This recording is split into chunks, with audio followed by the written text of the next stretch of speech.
In Your House 2021. Oh, It didn't feel like it was 5 matches. I mean, mainly because they had time, man. Yeah.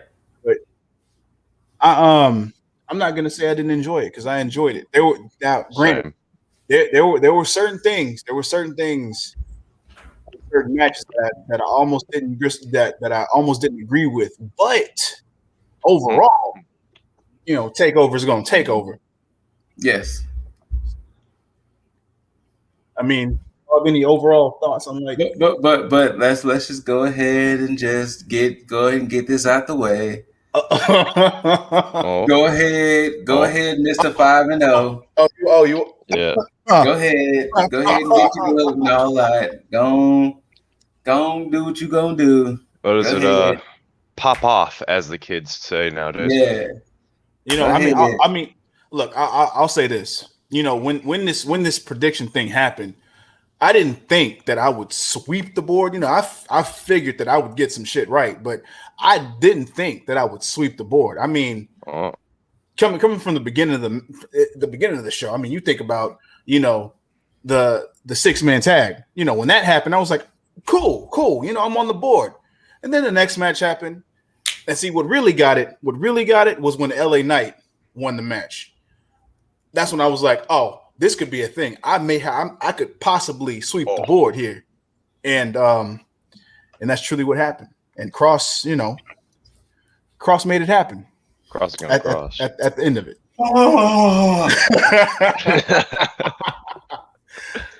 If we were doing like, Cultaholic, What Culture, who else is doing the belts? Oh, Wrestle Talk. If we had a prediction belt, I'd probably be champ right now. Be like a predictions champ. Be cool. As of right now. Yeah, as of right now, until the next. I'd be coming for that belt though. Yeah, see. So I mean, I guess the unofficially official Lip Dizzle makes sense now. So I'm gonna hold that imaginary title, or no, sorry, the imaginary crown, right there. Just bam. Hey, are you a watcher of Botchamania? Absolutely. Yeah, I mean I do, but you talk to me.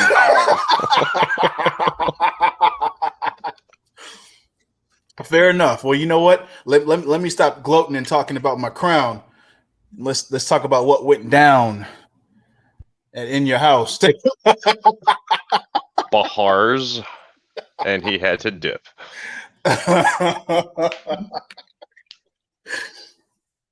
You killed him. Scoot's gonna come back with a vengeance on the next pay-per-view, which is more than likely gonna be shit. I don't know. When's the next pay-per-view? Is that gonna be Is that Hell in a Cell? Hell in a Cell, yeah. I think so, yeah. He might end up taking that one. But yeah, let's first. Yeah, TakeOver. Let's get into it. So the first match, I didn't expect this one to be it, but the 6-man tag for the North American Championship, NXT Tag titles. Yeah, this match was probably the best way to go as far as starting off, and they definitely did their thing. This match in itself changed my perspective on Bronson Reed, like a lot, because the way I was looking at him before was more so like, I didn't want to say transitional champ or interim, because that would be too disrespectful to Bronson Reed, because he has earned this. But truth. As I watched this match, I'm like, yo, NXT is definitely in need of this type of big man. I don't mean like the beefy guys like your Karrion Kross, your Brock Lesnar, nothing like that. I mean like your Vaders, like your Yokozunas, in some cases Big Show and maybe Mark Henry, but they are in need of this type of big guy. And I think if he carries this title for just a little bit longer, it'll start to make more sense to everybody else why he's champion. I like that. Yeah, and then MSK. MSK is just fucking ridiculous. Fucking ridiculous. And I love the fact, because it's funny how I looked at MSK before because they're neon colors and the way that their gear is, it's almost reminiscent of course like the DX colors, but like in a new way. Because anytime, I mean, granted with Wesley, you know, he has his fucking shorts, but I look at Nash Carter, when I look at his tights, it almost looks like X-Pac's tights, like at least the bottom half. And that's why I can't get like the idea of DX out of my mind anytime I see them in the ring with that green, white, and then black gear. And then they come out and they're wearing black and green all together. And these guys look like a fucking stable. They look like they belong together as a fucking stable. And it hurts me that I can't give them an official name. God damn it. NXT, make them a stable. Their official name is Champions as of right now. Braun SK, nah. I mean, yeah, because MS Creed. I mean, you can't leave out Kushida. Yeah. Oh and yeah. They all have gold. And you know what's funny? I think they're trying not to like emulate, you know, the whole Undisputed Era thing when they had all the belts, because this, to me, this shit just happened. Like they just happened to put the belts on these guys that are all close knit. And true. I mistakenly watched the pre-show, and I watched it. Yeah, because I thought the whole show was going to start at 6:30 our time. It started at 7. But I started watching at 6:30, and I realized that I was actually watching the pre-show. And I do like how they showed the interviews and everything like that. But that was one question I did have. These press conferences that they show that they have before all of these takeovers, when do they show those, or is that something they just? The press. I will say, if there has been a thing before, it is new to me. That one was the first time they ever did a press conference like that. So do they show those? It's on the network. It came on. It came on. I think that Saturday or that Friday. But yeah, it's on the network. But yeah, that press conference was new because I don't remember them doing it for Stand and Deliver. Yeah, I remember they did it for Stand. Well, no, not Stand and Deliver. I think they did it for something else. But this one is on Peacock, so okay. Yeah. So. But yeah, I actually enjoyed their pre-show. Like their pre-show actually made more sense than like the obnoxious shit that happens on like main roster pre-shows. Like they actually focused. They took time for the pre-show to focus on all the matches, the promo, the interviews that they did were specifically catered to the matches that happened. And I enjoyed it. And I like the fact that they doubled back on that. And they doubled down on that during the show, where they actually did the same like promos and vignettes that they showed on the pre-show to keep it consistent. So that was good. But with this match, I mean, everybody that came in this match showed out. I'm not mad that MSK and Reed retained, but it would have been, you know what? I think if it wasn't for the fact that Santos was already Cruiserweight champ, I think that might have affected the booking decision just a tad. Well, the way that and the reason for my decision on that, my decision went in more earlier, but as the match went on, I started to remember that MSK is they have been defeated. I went into this thinking that they were undefeated, but I forgot that Legado del Fantasma actually did kind of embarrass them a little bit. But with Bronson Reed just becoming the North American Championship, but again, you know, like I said before, like it changed my perspective on him being champ, and more so now as him being an official North American champ rather than like an interim or a transitional champ for somebody else. So I am looking forward to watching what he does moving forward. Do y'all think the LDF are main roster bound? I would hope not. I don't want them to yet either. I think this might lead to a one-on-one match between Bronson Reed and Santos, because just kind of how the finish kind of played out and how the same thing that happened on NXT TV happened to Santos this time, except he actually went through the fucking barricade. So if I had to give a highlight of the match personally, it happened early. Was when Bronson tagged in and seeing Santos tagging in Mendoza. Mendoza got hit, and then Santos came back in. He got slammed, and then the facials he was making, like, then he crawled over there, grabbed Wild's hand, go in there, just dumb it down. So I do love how they made Bronson Reed like the X factor of that match. I do like that. Yeah.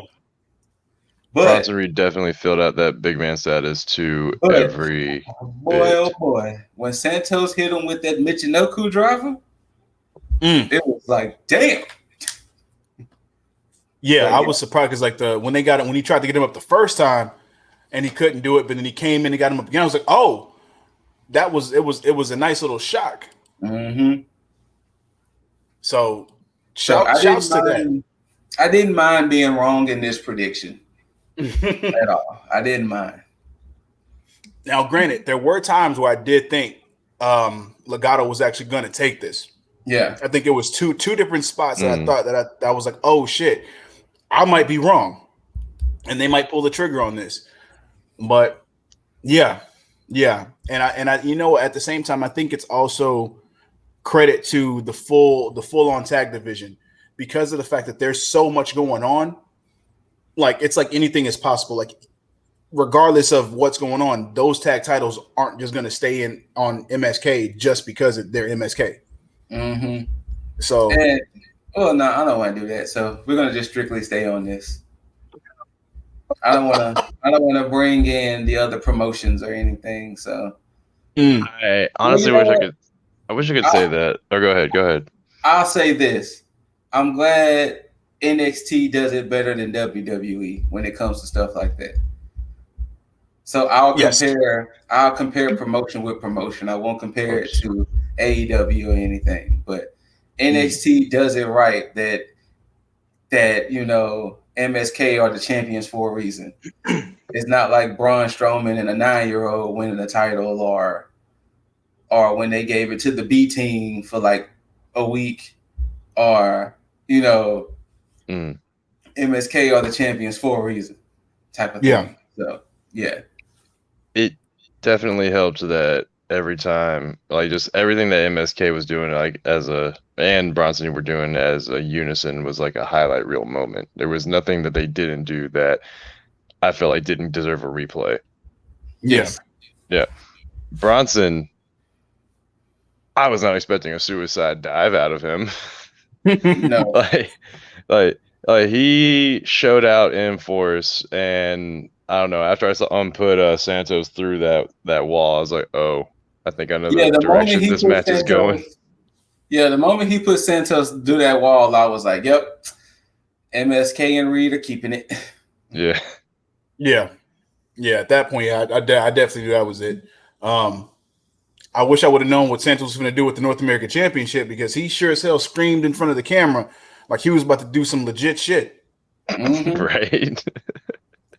It was like all for nothing. But yeah, I'm going to reiterate the fact that this was probably the best way to start the show off. Yes. And to just kind of set the standard of how the show was going to move forward. And of course, MSK, Bronson Reed, take it, they retain, and we'll see where they go next with their fucking championships. And then we'll see where Legado del Fantasma goes after this loss. Yeah. So that's where my intrigue really is because I want to know what feud they're going to start. So we'll see what happens there. But going from this to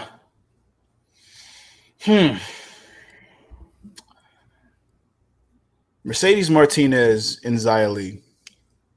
There's one thing I'm going to chuck this match up to. I don't think it was a bad match. I just think we've personally gotten used to the big blow-offs happening at takeovers, and we have to sometimes give them the wiggle room to put in a match like this at a takeover, because otherwise, how else we're going to see new stars at a takeover if we don't give matches like this a chance? Because I was seeing a lot of people kind of being a little wishy-washy with the match. So that's how I personally look at it. Like, yes, we know the Coles, the Krosses, and all these other people are going to always be at a takeover and have matches at a takeover. But we got to give matches like these a chance to be at a takeover. Or otherwise, we won't never get breakout talents at takeovers. Yeah, I agree. And I agree with you on that. And because there's a lot of people that will go into this match looking at it from a perspective of hoping to see like a Roderick Strong versus Matt Riddle, opening for a takeover where you get something like that. And it's like, oh, shit. But then you get shit like this where you have Xia Li, who's being pushed to be unbeatable at this point, and knowing that she's more than likely going to win. I all our predictions. But the way that I went into this match, knowing that she was going to win, I took that whole thing out of my mind. Like, okay, yeah, I know the end of this. And my whole focus was on Mercedes Martinez to try to see, okay, how is this going to affect her in a loss? And just like when I text you guys, I'm glad they made her look strong in defeat, because granted, yes, Xia Li got the win, but you didn't take away from Mercedes Martinez losing, because now, of course, obviously, she's not done with Tian Sha, obviously. No. Right. But you had Xia Li win decisively in this match. And yeah, it definitely wasn't a bad match, but I looked at this more so for like the story aspect of it.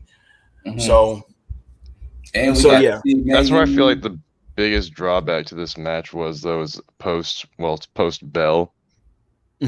Like, because Xia Li and Mercedes Martinez put on a hell of a match. Let's not put that down at all. Yeah. However, before y'all continue, was y'all getting horrible quality watching this takeover?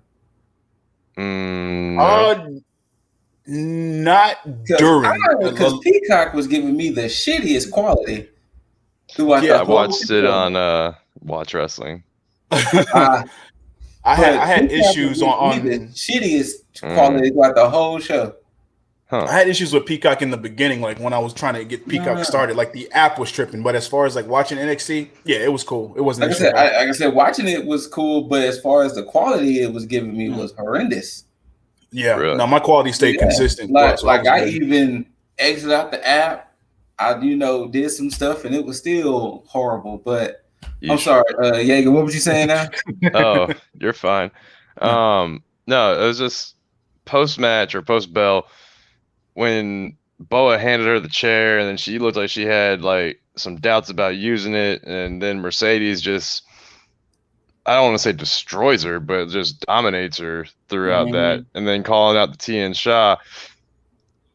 It felt like it kind of it made Mercedes look strong, but at the same time, you're making Xia look weaker from this. Like, she's supposed to be a new dominant force, yet she just got wrecked via weapon nonetheless. But again, to the credit, when they was training, they was using kendo sticks, not steel chairs.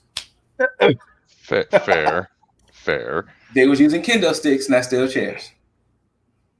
And does this mean we're going to see Tian Sha in the ring now, or what does this mean with her getting a single chokehold on her like 3 times and then throwing her into a barricade? Apparently, people keep mixing that up too. Well, all right. So with is stable. Yeah, with Mei Ying. Mei Ying is that. That's right. I'm not gonna lie. I mean, I was laughing at first when she did get in that little like grip. Yeah. But when Mercedes sold that throw into the barricade, yes, I was like, "Yo, cool." But it is funny because with Mei Ying being so short, and then seeing it from that, it's like, It's like you got some mystical strength, I see. But I did say that, like, I think a month ago about this. I was like, okay, well, they want to make her this whole mystical like type being. How is it going to translate to the ring if and when she actually does get into a match? Mm-hmm. That's where my disconnect is going to come into play. But again, still have to wait and see. I do appreciate the whole story aspect, but I'm not mad at Xia Li somewhat looking weaker in this because of how they've built up her and Boa in this situation. It's more catered to her actually getting stronger within each like setback. So they've built that in there already to where they can have her do that and still come back and then dominate. So I'm cool with that. And look at me sitting here making trying to fight for this shit. Yeah. Go figure, NXT. I just felt like it was, well, for lack of a better word, a little extreme for Mercedes to go off on her that much. Yeah. But like you just said, like come Tuesday, if she's in a match or in the weeks ahead, and she's in a match and then she comes back looking stronger than before, then yeah, I'll be cool with it. Dope shit. Yeah, well, Xia Li still undefeated, within this run. And Mercedes Martinez still looking strong. Just, got tossed into the barricade. Glad she sold it like she did. Hope to see her back on her feet. Hope she didn't hurt herself in that selling. But, wait. Xia Li, though. Yo. So, we had this conversation. And it's very apparent that Xia Li on TV and then Xia Li on Instagram, it seems like there's two different people because it's like just like we had said before, the TV does her no justice. No, right? Because she almost looks different on her Instagram, and I'm jealous because even her whole aesthetic last night, I was like, yeah, it looks like she want to step my gym game up. Looks like she took a couple of those braids from Lance Archer, though. Oh, now that y'all said that, because y'all said that he looked like he cut his hair. Now we know where his hair went. Right. But yeah, going from that to, and this is where I got pissed off. Oh yeah, okay. Well then, Scoot. I wasn't happy about this one either. It's $1 million championship ladder match. Let me say this, since we're really kind of just recapping it. The match was not bad. The match was not bad, but I was legit upset at the winner. Really? I did not want LA. It didn't need to happen. Cameron. So the problem is with an LA Knight. Personally, LA Knight's build and personality is gonna work. Cameron Grimes is the one who built himself to where he's at now. Because you see Cameron Grimes had to change into his quote unquote big money gimmick in order for the crowd to really start to resonate. Yes. So true. I'm not saying they killed his buzz or killed his push, but they kind of kill his character development. You definitely heard it with LA Knight winning. Right. And kudos to Grimes for taking that sick ass bump at the end. But you definitely hurt because Knight didn't need this. Where I agree there, I'll also say it fits, however, with LA Knight, being that Ted DiBiase was the heel that he was. True. And LA Knight, I don't want to say it 100% fits LA Knight. This could have just as easily been a brand new light for the $1 million title to be like on somebody who is like, for lack of other words, beloved by the fans at this moment. LA Knight is acceptable for a winner of this, but just because it fits the role. However, like you just said, Scoot, he didn't need it. This would have been, I agree, much more fitting on Grimes. And both are absolutely right. Now, of course, going into this match, I wanted Grimes to win. But just like I said when we did our predictions, my reasons for picking LA Knight was because of booking. Because you think about a heel having this, and to see with Grimes being pretty much a face now, him chasing for that title gives longevity to this whole storyline. And I think that's what they're trying to do, because with Grimes winning this, it would have just been like almost like a bookend, because it's like, well, where do you go? But I think they're trying to solidify more of Grimes being a face with this, because I mean, you look at it when LA Knight came out, like they just didn't give a shit. No, they booed. Yeah, they were not. They were saying LA sucks. Yeah. So, shouts out to the CWC for having fans. Yes, like no screens, no fucking screens whatsoever. CWC having fans. Oh, a quick rewind. Did y'all notice the aesthetic of how they kept the TN Shaw thing during the match? The screen that they had up top, they still had the TN Shaw like flaming post things that was still. Oh, I didn't. Yeah, if you go back and watch the Mercedes Martinez and TN Shaw match, they still kept the aesthetics to make it seem like this was more of a fight rather than almost like a pit and shit. Yeah, okay, that's dope. Yeah, they kept the TN Shaw theme still going around like the few screens they had up top. Yeah, see, look at Scoop paying attention to shit I ain't even noticed. But yes, I did notice how the fans were not in favor of Mr. Knight last night, and I did not mean to make that rhyme. Well, which is good, because now that NXT knows for sure fact that everybody's behind Grimes, so they can push him as a face now to go after the $1 million championship, because it's catered for him. Like just like I said before, him changing his gimmick and getting to this point, this whole thing would not have happened had he not changed his gimmick. Yes. So with that, him having that title makes the most sense. But to take it off of somebody who's going to continuously gloat and gloat and gloat, everybody's going to be clamoring for him to lose that title to Grimes. So that's where I think this is going. Now, if they don't do that, it's a complete lost cause. But I think this is where they're going to go. NXT smart. I have all the full faith. C-Trips, I have all the full faith in your storytelling.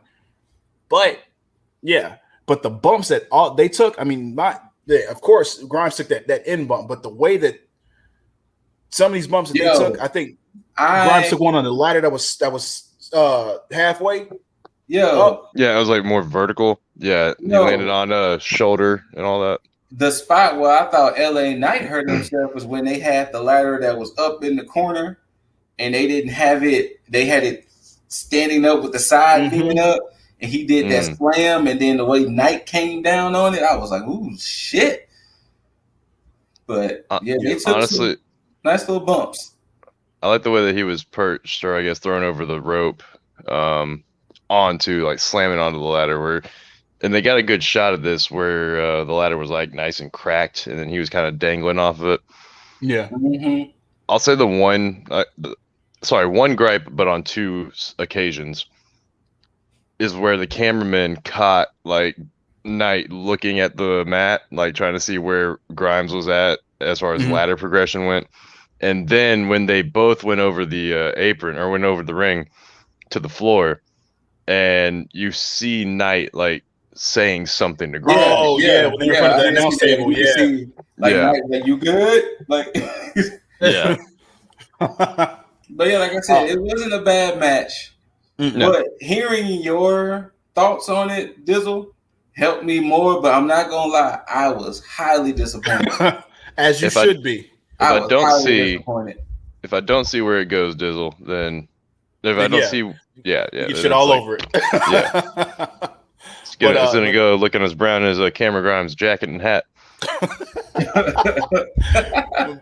But LA Knight goes over. He is our new $1 million championship. I don't know if they're going to treat this like an actual title. I don't see them doing it, except for with Grimes trying to win it. But other than that, I wouldn't be surprised if they kind of do it like how NXT UK had that Heritage Cup.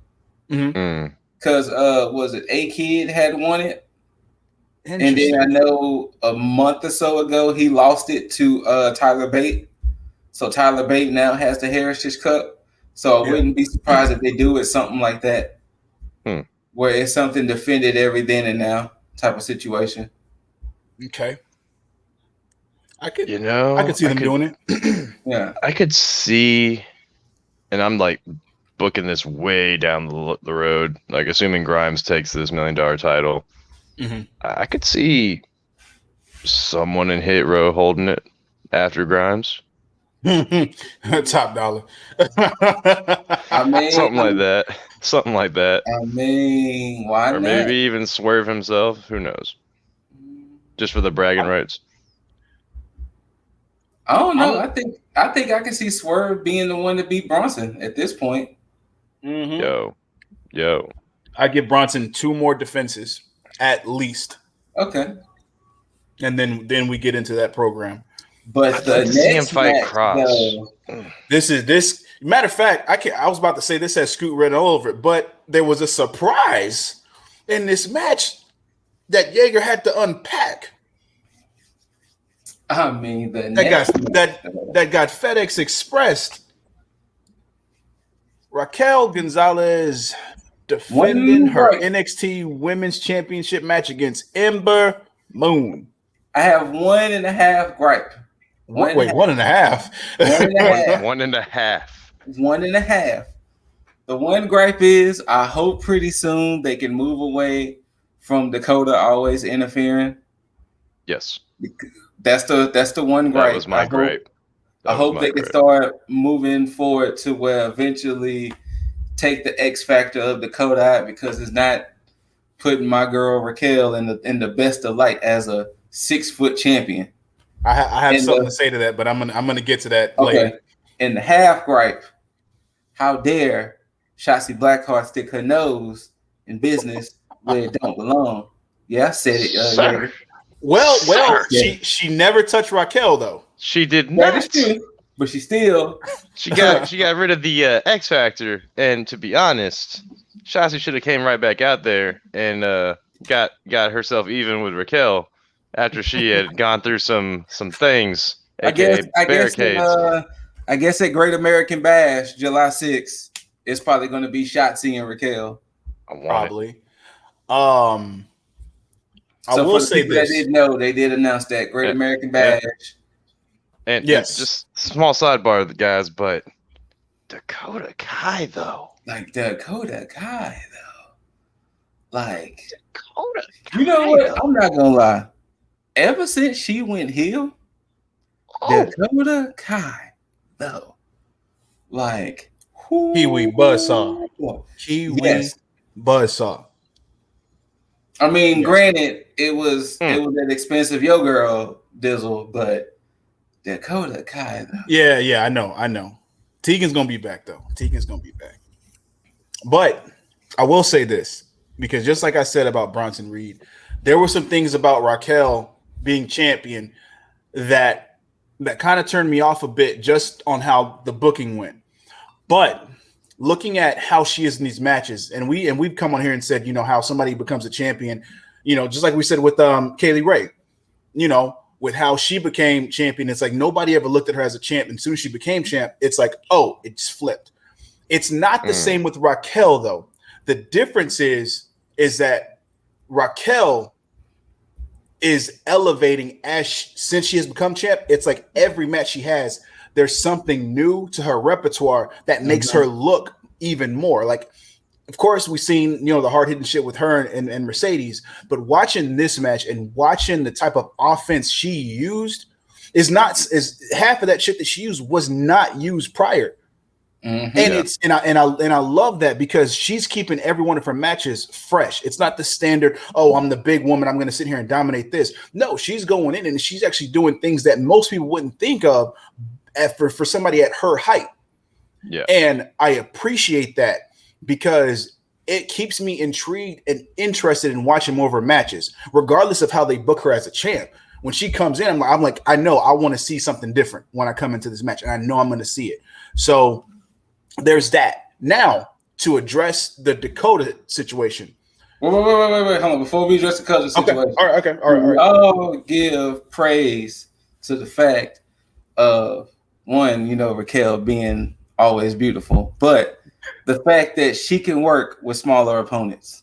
Yes. She made Ember shit look good. Yeah. She did. And she made Ember shit look good. And they're protecting the Eclipse. Like they're still protecting the Eclipse, yes. So kudos. I mean, that move is too good of a finisher to not protect. Let's just be real. I remember when she first debuted, I didn't really know her like that, but my brother did. And he was like, have you not seen her finisher? And I'm like, what? He was like, it's a top rope stunner. And I'm like, it's a what? And when I first saw it, I was like, how is this a thing? And how can she hit this so perfectly? Yes. Every time. That move solely relies on Ember. Yes. Ember is 100% the reason if that move succeeds or fails. And it's beautiful. When it's hit, it is beautiful. But okay, now what you saying about it? I love that since this Raquel match that she now has a new way to apply it. Yes. Yeah. Yes. She definitely does. And I'm glad that with the way they made Raquel look too, it took a modified Eclipse, and then it took something else. I forgot what Ember did after that, but then it took an actual Eclipse for her to actually potentially get 3 until Dakota put the leg on the rope. But to segue to Dakota, this is perfect. This is perfect because this is a way for them to give Dakota a gripe, because they keep having Dakota interfere. Then what's going to happen is Dakota's going to end up being, well, you wouldn't be champion if it wasn't for me.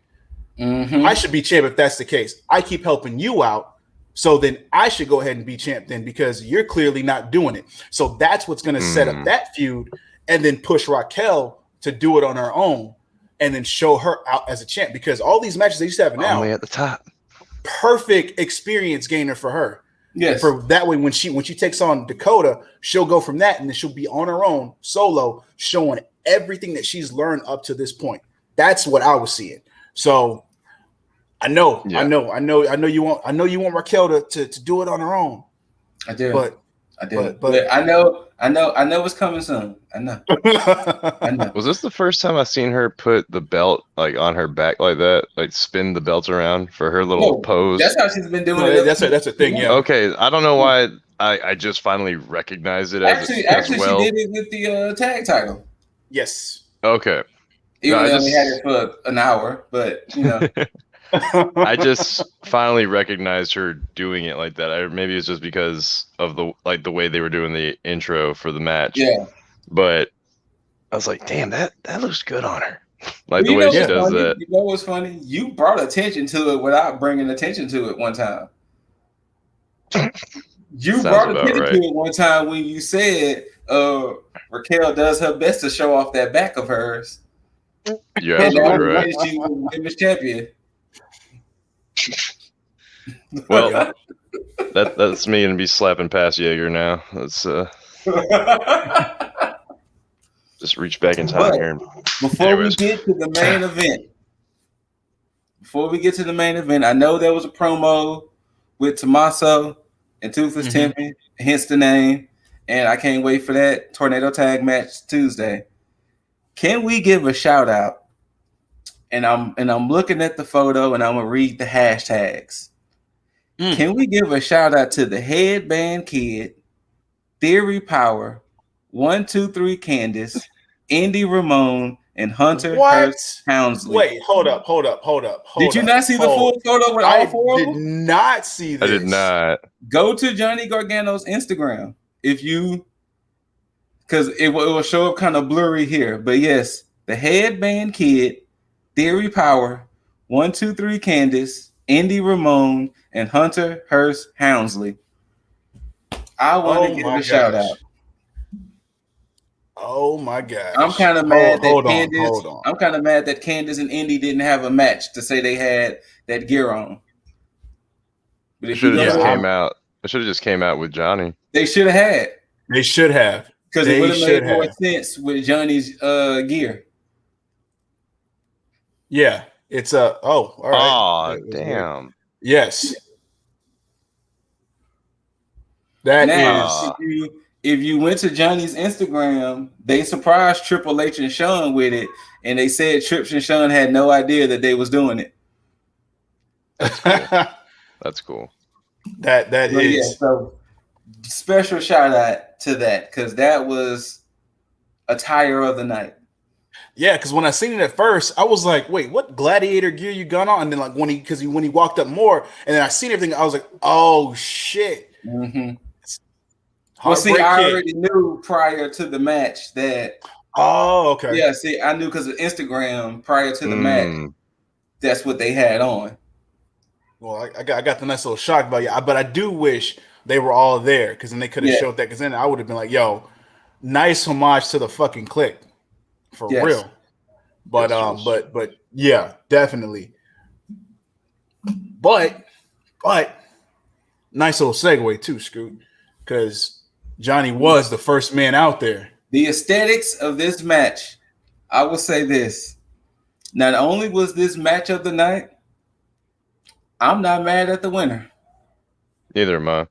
I don't appreciate the fact that you choked out the one that I picked. But besides the point, I don't appreciate the fact that my pick was at the tail end of all this. Right? But the aesthetics of this match, everybody coming out, with Gargano coming out, him doing his thing, and then I love the whole O'Reilly coming out, Gargano on the outside of the ring, and him looking at O'Reilly like, go on in the ring and do your little entrance. I'm not gonna do that to you. And then it was Pete Dunne. Mm-hmm. And Pete Dunne in the icy white gear. The white. The icy white. Like, and then Cole coming out looking like money, like the superstar he is.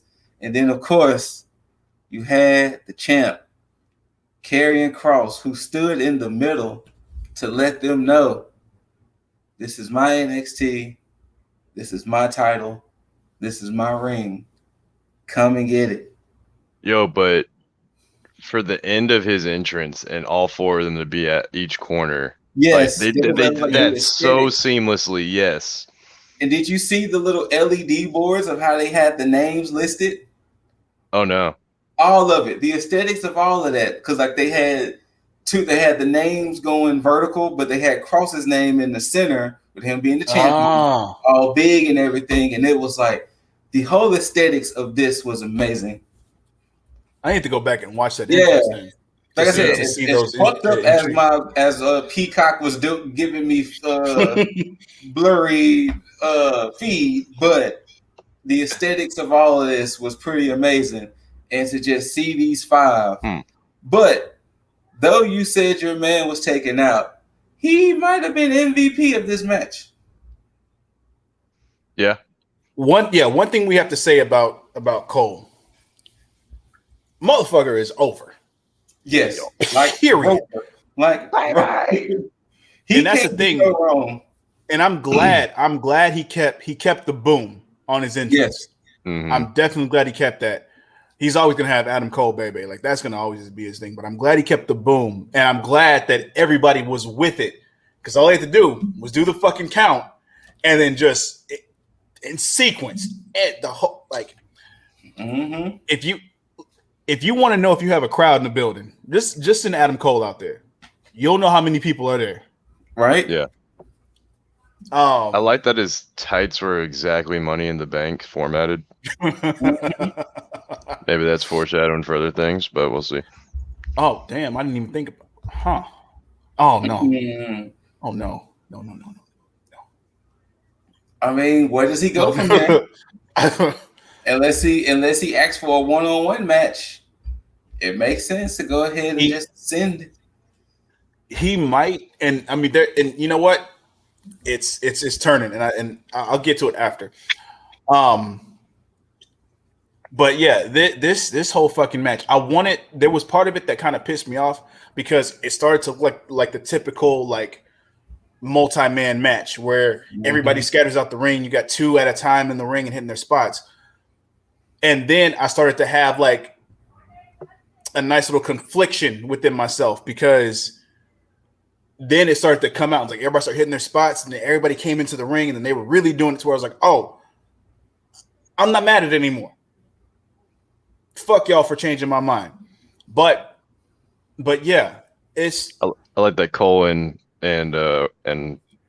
O'Reilly just went straight back at it. Yeah. No. Yeah. Continuity was on point. You know what spot that really was getting me in this match was like a little bit later when everybody was doing team up moves. Like one person would do the slam and another person would do a kick and they'll do a move and then I was like, the innovation is just, and I love every time Karrion Kross was getting taken out, he would come back like, all right, son of a bitch. Y'all not gonna take my title. Which one of you motherfuckers hit me? like y'all won't take my title without me being involved in this shit. Right. Yeah, they found a way to build everybody up the right way. Of course, Kross being strong enough to be the one that kind of takes off everybody on his own. But the way that everybody came into this match there was a whole bunch of skepticism on the IWC with everybody being like, well, maybe these guys, not Gargano, but as far as like Dunn and O'Reilly, for the most part, not being like championship caliber. Everybody came out of this match looking better. Like I looked at these 5 guys as any of those 5 could have won. Yes, and it absolutely would have made sense. Yep. And now I want to see Dunn and Kross. And you know what? That's the one thing I love with the aspect of Kross. And I love everybody else. Like I love the confidence of I don't give a fuck about you being 6'4" in Meat Castle. If I want your title, I want your title. Like I love the aesthetic of how Dunn got in the ring and he was like, "Let's go!" Like he was like, "Let's do it." So I do love that. He had the like just like Cole. He had the fans the whole time as well. Yes, I did not ever not hear Bruiserweight throughout that.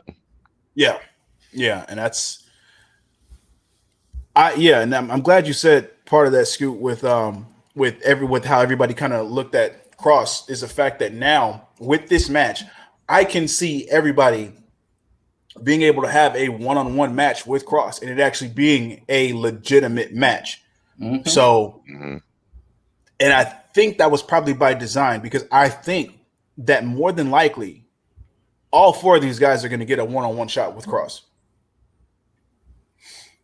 And I think it makes sense. Again, later on, I'm going to get to that as to why. Okay. But yeah, Kross takes it, chokes out O'Reilly of all people. Look, the aesthetic of that was amazing. How he had the heel hook on Cole, right? Mm-hmm. Yeah. He had the heel hook on Cole, and the whole time I'm sitting there like,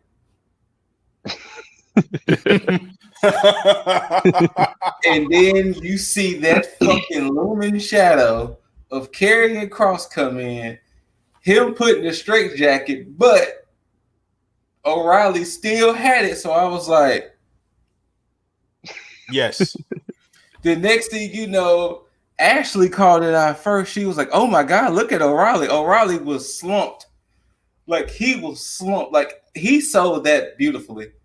Yes. He sold that cross jacket beautifully. And it was like, no. And then he checked the arms and no. It started going limp. I was like, ooh, shit. He was like, son of a bitch. But I still have my criticisms about Kross's dominance, but I'm not mad at this match at all. At all. It was a great way to close the show. I'm not mad at it. The only thing I was thinking to myself personally, at times it was like, I can't help but to wonder how this would have looked if Finn was in this match too. That was the only thing. If Finn was in this match, that would have been my pick. Like that was my only gripe. It was like I hate the fact that Finn had that title shot because it was like this would have been a beautiful 6-man, a 6-pack challenge. Like it would have been beautiful. Yeah. But this was still a great match. My only question. Kudos to all 5. My only question after this match is who the fuck does Kross face now? Oh, that's simple. Now well, hold on. Let me hear. Sorry, the true end of the show. Mac and Kinsey. You know, shout out NXT poured a Marvel movie on us. Yeah. They had a little nice post credit. Hold on. I like I that. will say this because the whole time Kross was celebrating a little long, and I was like, "Yo, is Samoa Joe about to come out here and lay hands on this man?" Because like they were showing him, then they showed the replay again, then they showed him at the ramp. I was like, "Yo, this is set up for somebody to come out and lay hands on this man." But nope, we get the Marvel movie. Yep. And that's Mr. Diesley. And I'm glad you said Samoa Joe, because last night, the moment that I saw Rigo and he had his thing, because for weeks I've been coming on here and I've been pointing out shit that every time somebody says something, it's gonna lead to something. It's gonna lead to something. And sure enough, Rigo was like, I've been doing this for 7 years. It's time for a change. Not only that, I don't know if y'all paid close attention to the details. He was crying. He had tears in his eyes. Oh, I didn't notice that. Yeah, if you look carefully, you can see some tears like down his cheek. I caught it like as he was actually closing the door and Mac was following him. Well, you saw that single one over here, but then when she got a full on the face, I was just like, "Oh, this man crying." Damn.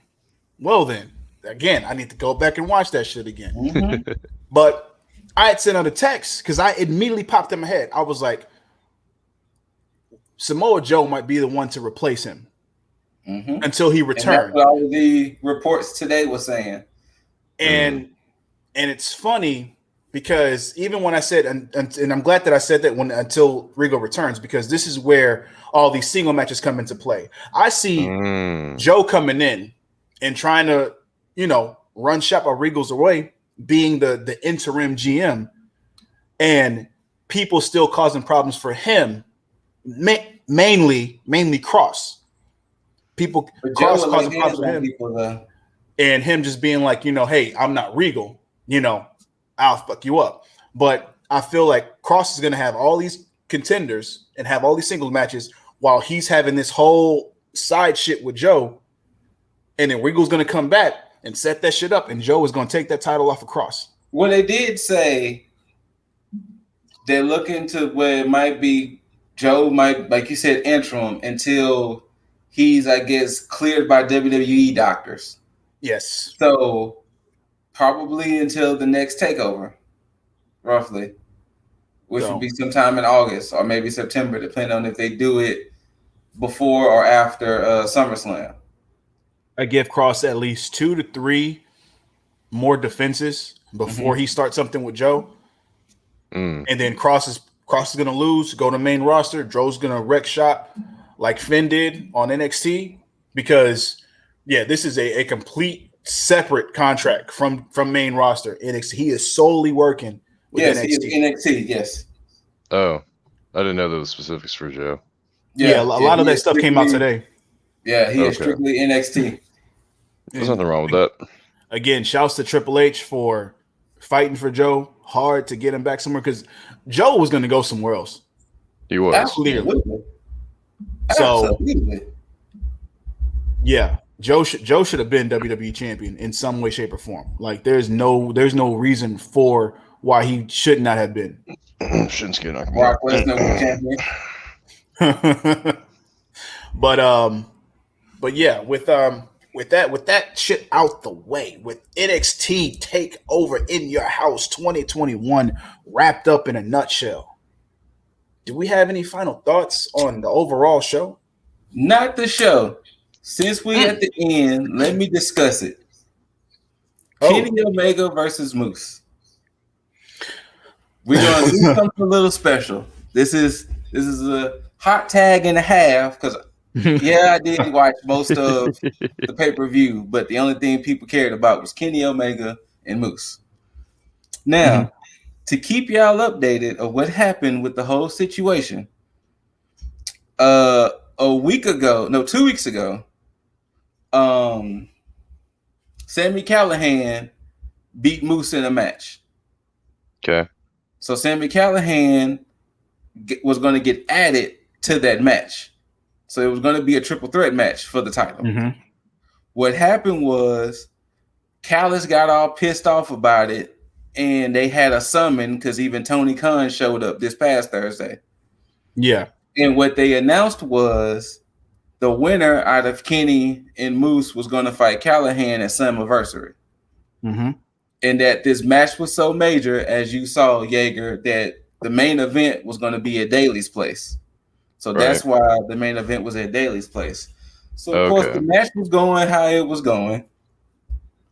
It led to, I think, Moose spearing the ref. And then the Young Bucks came out. They super kick partied Moose. They helped Kenny get Moose up for the one-winged angel.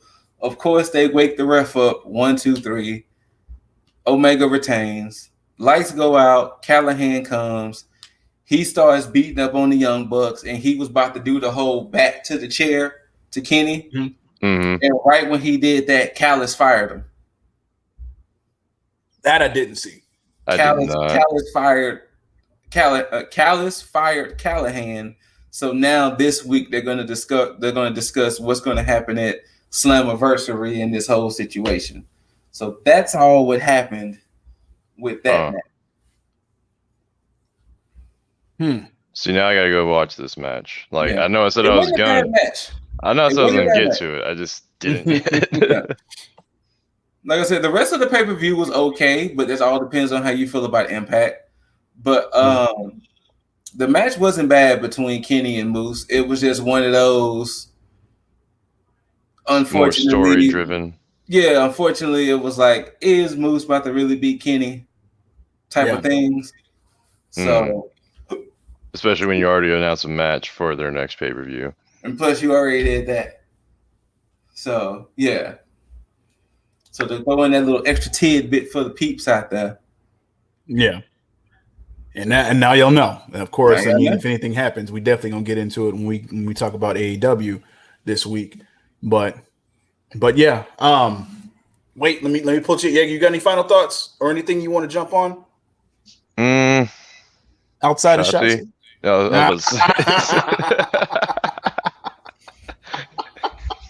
damn it. Get out of my head. But no, that's about it. Like, I was glad to see Bay come back in force. That was real nice. Yeah. Yeah. Shouts out to that. I'm sure she came in to one. She went out for you, man. I like that little showing though, as Gargano's like coming up to the ramp, and you see Shotzi and Ember going at Raquel and Dakota in the back, just adding to the chaos that Regal just had no control over. Poor Regal. I felt bad for Papa Regal at that end. I was like, oh man, don't leave. I do too, man. I don't really have any closing thoughts on my end. I'm enjoying the ride. I look forward to my predictions being correct on these fucking storylines. I mean 5-0. Yeah, I mean it's cool. You know, if I can get these stories right, Joe come in. We had these matches, cool. If Bronson Reed has 2 or 3 matches, Raquel, and Dakota have their thing. Cool. I just the crown's here. It's just, the crown's here. You're the only wearing a hat right now, so I mean, it's look. Y'all see the crown. The aura is there. The aura is there. 5-0 people. 5-0. This guy. But yeah, I do look forward to seeing all you beautiful people again on the YouTube sphere. But as there you go. As I bid adieu to all of you and a 2 sweet to my bros, all right there, bam, bam, bam, bam. And as always, until you see us later this week on 2 different occasions, NXT recap as well as AEW Dynamite. So look forward to that. But as always, until then, you beautiful mother effers, tag